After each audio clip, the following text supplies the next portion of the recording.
কুণ্ডু, আমার বাড়ি দেবনাথপুর। আমি বেতাই ডক্টর বি.আর. আম্বেদকর কলেজের তৃতীয় বর্ষের ছাত্রী। সর্বপ্রথম আমি আমার পিতামাতাকে প্রণাম জানাই এই হরিবাসরে উপস্থিত সকল হরিভক্তবৃন্দ, মায়েদের, বাবাদের রাতল চরণে আমার ভক্তিপূর্ণ প্রণাম জানাই পরম আরাধ্য হরিগুরুচাঁদ ঠাকুর এবং শান্তি সত্যভামা শ্রীমায়ের রাতুল চরণে। যুগ যুগ ধরে আমরা নমশূদ্র সমাজ অবহেলিতর শিকার হয়ে আসছি। আমাদের সমাজে কোনো অধিকার ছিল না, আমাদের বঞ্চিত, লাঞ্ছিত, অবহেলিত, অত্যাচারিত হতে হতো। আমরা যে দেবতাদের সৃষ্টি করেছিলাম সেই দেবতারাও আমাদের দিকে বক্র দৃষ্টিতে তাকিয়েছেন। তারা কি আসল দেবতা? জীব কি তাদের সন্তান? ভালোবাসা পেতে হলে ভালোবাসা দিতে হয়। আপনি যদি ভালোবাসা পেতে চান তাহলে আপনাকে ভালোবাসা দিতে হবে। তার জীবকে যদি ভগবান ভালো না বাসে তাহলে জীব কেন ভগবানকে ভালোবাসবে? হরিগুরুচাঁদ ঠাকুরের আবির্ভাবের আগে কেন এই সমাজ পিছিয়ে ছিল? কেন তাদের ছেলে মেয়েরা লেখাপড়া করতে পারেনি, লেখাপড়া থেকে বঞ্চিত ছিল? কেন তারা শিক্ষায় শিক্ষিত হয়ে উঠতে পারেননি? আমার দয়াল হরিগুরুচাঁদ ঠাকুর এই সমাজে চণ্ডালত্ব দূর করেছেন এবং শত শত কোটি মানুষকে চণ্ডালত্ব থেকে টেনে তুলেছেন এবং শিক্ষার আলো দেখিয়েছেন। তাই আমার মনে হয় আমাদের সকলের উচিত, সকল শিক্ষার্থীদের উচিত গুরুচাঁদ ঠাকুরের বন্দনা করা এবং গুরুচাঁদ ঠাকুরের পুজো করা। তাই আমি আমার দয়াল হরি গুরুচাঁদ ঠাকুরের বন্দনা দিয়েই আমি আমার আলোচনা শুরু করব। জয় জয় জয় জয় গুরুচাঁদ শ্রী হরি তনয়, তোমার চরণ বন্দি হইয়া বিনয়। তোমা ছাড়া প্রিয়জন আর কেহ নাই, জন্মে জন্মে যেন তব পদ ছায়া পাই। অন্ধজনে দিতে আলো তুমি এসেছিলে, পতিত উদ্ধার হলো তব কৃপা বলে। বিদ্যা শিক্ষা দিলে তুমি দিনহীন জনে, চিরকাল রবে বেঁচে সকলের মনে। অজ্ঞানীকে দিতে জ্ঞান, অনামীকে মান, তুমি ধন্য জাতির জনক সুমহান। তোমার বিস্মরণ না হই কোনোদিন, তোমার বিস্মরণ না হই কোনোদিন। জয় জয় জয় শ্রী গুরুচাঁদের জয়, তোমার বর্ষণে হোক বিশ্ব শান্তিময়।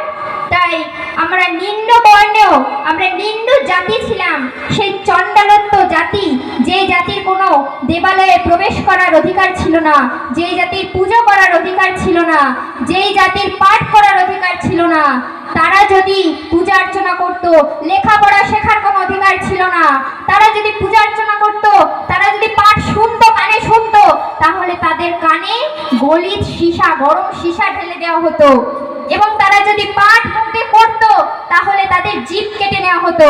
এছাড়াও আরো অনেক শাস্তি তাদের জন্য তৈরি করে রাখা হয়েছিল।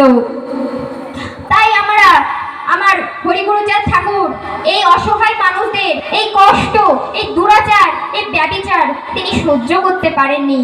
তাই অসহায় মানুষদের জন্য তিনি ঝাঁপিয়ে পড়েছেন। অসহায় মানুষদেরকে, না খাবার লক্ষ লক্ষ মানুষকে তিনি অন্ধকার থেকে টেনে তুলতে চেয়েছেন। 1812 সালে মার্চ মাস 11 মার্চ বুধবার মধুকৃষ্ণ ত্রয়োদশী পূর্ণ লগ্নে শ্রী শ্রী হরিচাঁদ ঠাকুর জন্মগ্রহণ করেন সফলাডাঙ্গা গ্রামে। তার 5 ভাইয়ের মধ্যে তিনি ছিলেন ব্যতিক্রমী। তিনি সাধারণ মানুষের এই লাঞ্ছিত, বঞ্চিত, অত্যাচারিত, ব্যভিচারিত এই খেটে খাওয়া মানুষদের কথা সারাটা জীবন ভেবে গেছেন। এদের কষ্ট তিনি সহ্য করতে পারেননি। তাই নিজে উদ্যোগে এবং তাদের ভক্তবৃন্দের সহযোগিতায় 1830 খ্রিস্টাব্দে তিনি মতুয়া ধর্ম প্রচলন করেন। তিনি শিক্ষার বৈষম্য বুঝতে পেরেছেন। নিজ পুত্র গুরুচাঁদ ঠাকুরকে স্কুলে ভর্তি করতে গিয়ে উচ্চ বর্ণবাদীরা সেই স্কুল পরিচালনার ক্ষেত্রে তার পুত্র গুরুচাঁদ ঠাকুরকে সেই স্কুলে পড়াতে পারেননি। তাকে ফিরে আসতে হয়েছে এবং সে ফিরে এসে মক্তবে পড়াশোনা করেছে। তাই তার ছেলে গুরুচাঁদ ঠাকুর যখন উপযুক্ত হলো, তখন হরিচাঁদ ঠাকুর বললেন, হে বাবা, তুমি এই সমাজে শিক্ষার আলো ঘটাও, ঘরে ঘরে ছেলে মেয়েকে শিক্ষা দাও, ঘরের কোনো ছেলে মেয়ে যেন অশিক্ষিত না থাকে, তাদেরকে শিক্ষার আলোয় শিক্ষিত করে তোলো। পিতার আদেশ গুরুচাঁদ পালন করে গেছে। গুরুচাঁদ ঠাকুর জীবনের শেষ বিন্দু পর্যন্ত সাধারণ মানুষের জন্য অক্লান্ত পরিশ্রম করে গেছে। তাই আমার গুরুচাঁদ ঠাকুর বলছে যে মোর পিতা বলে হরিচাঁদ বলে গেছে মোরে, বিদ্যা শিক্ষা সজাতিকে দিতে ঘরে ঘরে। তাই আমার গুরুচাঁদ ঠাকুর তাদের ভক্তবৃন্দের সহযোগিতায় হাজার হাজার স্কুল প্রতিষ্ঠা করেছেন এবং তাকে সাহায্য করেছেন। তার অক্লান্ত পরিশ্রমে তার সবসময় পাশে থেকেছে CS mid, doctor CS mid, এবং তাকে পাশে থেকে শুধু সাহায্য করেনি, শিক্ষিত বেকার যুবকদের চাকরিও কিন্তু তিনিই দিয়েছেন। তাই আমাদের পশ্চিমবঙ্গ সমাজ, বর্তমানে পশ্চিমবঙ্গ সরকারে মাধ্যমিক পাঠ্যপুস্তকেও গুরুচাঁদ ঠাকুরের উল্লেখ করা হয়েছে যে তিনি ৩,৯৫২টি স্কুল প্রতিষ্ঠা করেছেন এবং তিনি স্লোগান করেছেন, খাও বানা খাও, তাতে দুঃখ নাই, ছেলে মেয়েকে শিক্ষা দাও, এই আমি চাই, ছেলে মেয়েকে দিতে শিক্ষা, প্রয়োজনে করো ভিক্ষা, বিদ্যা ধর্ম, বিদ্যা কর্ম, বিদ্যা সর্বসার, বিদ্যা বিনে জাতির নাহি উদ্ধার, বিদ্যা যদি পাও কাহারে ডরাও, কার দ্বারে চাও ভিক্ষা, রাজশক্তি পাবে বেদনা ঘুচাবে, কালে হবে সে পরীক্ষা। তাই আমাদের হিন্দু বর্ণবাদী উচ্চবাদীদের দেবী, বিদ্যার দেবী সরস্বতী, সরস্বতী জননী, সরস্বতী সকলের দেবী। তাহলে হরি গুরুচাঁদ ঠাকুরের আবির্ভাবের আগে সরস্বতী ঠাকুর পূজিত হয়ে আসছে যুগ যুগ ধরে। তাহলে কেন এই চণ্ডালত্ব সমাজ পিছিয়ে ছিল? কেন তারা শিক্ষার অধিকার পায়নি? এই ইতিহাসটুকুকে জানুন, এই ইতিহাসটুকুকে জানার চেষ্টা করুন। আপনারা যদি হরি গুরুচাঁদ ঠাকুরের জন্মদিন, মৃত্যুদিন যদি মনে রাখতে না পারেন, তাহলে তাদেরকে অবমাননা করা হবে, তাদেরকে ছোট করা হবে। তাই যে যাকে উদ্ধার করে সেই তার ঈশ্বর, ভক্তি যোগে সেই তার স্বয়ং অবতার। আমার হরি গুরুচাঁদ ঠাকুর না খাওয়া লক্ষ লক্ষ মানুষকে উদ্ধার করেছেন এবং তিনি নারী পুরুষ উভয়ের জন্যই কিন্তু ভেবেছে। শুধু যে পুরুষদের জন্য ভেবেছে তা নয়, তিনি নারীদের জন্য ভেবেছে। আমরা কি মধ্যযুগে বাস করছি যে নারীদের মর্যাদা জমিনে লুটিয়ে পড়বে? এ দেশে সরকারি প্রধানমন্ত্রী নারী এবং উচ্চ পদের বিদ্যালয়ের সেনাকর্তাও নারী। আমাদের মাউন্ট এভারেস্ট পর্বত জয় করেছে আমাদের নারীরাই। তাহলে নারীরা সব দিক থেকে পিছিয়ে থাকবে কেন? নারী যা কিছু গ্রহণ এবং বর্জন করতে পারে, একজন পুরুষের পক্ষে তা কখনো সম্ভব নয়। হরি বল, হরি বল, হরি বল, হরি বল। তা আমার হরি গুরুচাঁদ ঠাকুর এই সমস্ত মানুষকে চণ্ডালত্ব থেকে উদ্ধার করেছেন এবং বাঁচিয়ে তুলেছেন আমার দয়াল হরিচাঁদ গুরুচাঁদ ঠাকুর। আমার গুরুচাঁদ ঠাকুর বলছে যে, শুনেছি পিতার কাছে আমি বহুবার, সমাজে নারী পুরুষ পাবে সম অধিকার, সমাজ পুরুষ পাবে যেই অধিকার, নারীও পাবে তাহা করিলে বিচার। বলছে যে আমি আমার বাবার কাছে শুনেছি সমাজে নারী পুরুষের মধ্যে কোনো ভেদাভেদ করা যাবে না, সমাজে পুরুষ যতটা অধিকার পাবে নারী ঠিক ততটাই অধিকার পাবে। তাই আমাদের সুখ, আমাদের যে সুখ শান্তি আনন্দ, এসব কিন্তু ঈশ্বর দিয়েছে। আর দুঃখ কষ্ট হিংসা এসব আমাদের আবিষ্কার। হিংসা থেকে বিরত থাকুন, হিংসা মন থেকে দূর করুন, দেখবেন ভালো থাকবেন, জীবনে সুখী হতে পারবেন। এখনকার বর্তমান সমাজে মানুষ নিজের দুঃখে দুঃখী নয়, অন্যের সুখে বেশি দুঃখী। এখনকার বর্তমান সমাজে যার কাছে কিছু নেই তাকে দেখে বিশ্ব হাসে, আর যার কাছে সবকিছু আছে তাকে দেখে বিশ্ব জ্বলে। কেন এই হিংসা? দুই দিনই তো আছি পৃথিবীতে, আজ আছি কাল নাও থাকতে পারি, তা কেন এই হিংসা করব? যেই মা তার সন্তানকে জন্ম দিতে গিয়ে নিজের সৌন্দর্য চেহারা সবকিছুকে সব কিছুকে বিসর্জন দিয়ে তার নিজের সবকিছুকে বিসর্জন দিয়ে সে মা ডাক শুনতে চায় এবং সেই ছেলে বড় হয়ে কি করে, সে মা বাবাকে ত্যাগ করে। হায় রে পতিত সমাজ, ধিক্কারে জানাই এই সুশীল শিক্ষিত সমাজ ব্যবস্থাকে।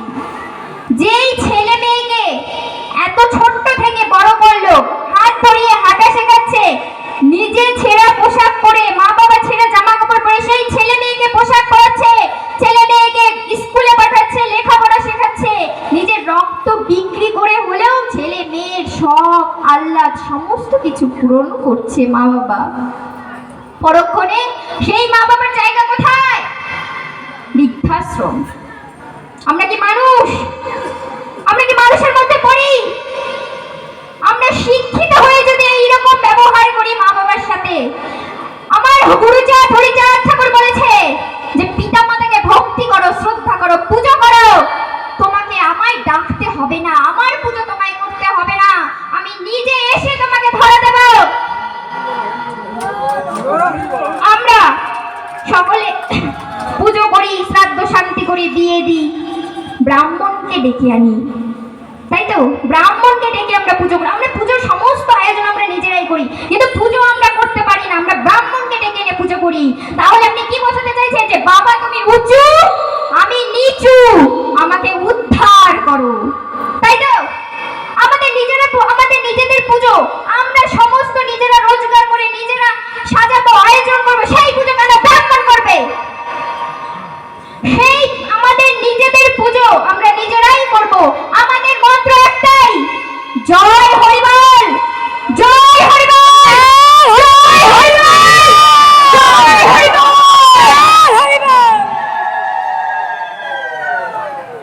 জয় হরিবল। আমার দয়াল বাবা শ্রী শ্রী হরিগুরুচাঁদ ঠাকুর তার ভক্তবৃন্দের হাতে তুলে দিয়েছেন সিংহার, কাশি, ডঙ্কা, উড়িয়ে দিয়েছেন শান্তি বিপ্লবের লাল নিশান। বলছে সামনে চলো, সামনের মন্ত্র হরিবল। তৈরি করলেন দলপতি, সভাকে ঠিক রাখতে সভাপতি, সম্পাদক, ক্যাশিয়ার, শয় শয় সেনা, সেনাপতি মিলে হলো একাকার। আকাশ বাতাস মুখরিত হলো, ধ্বনিত হলো জয় জয় হরিগুরুচাঁদ তারক চক্রমানন্দ।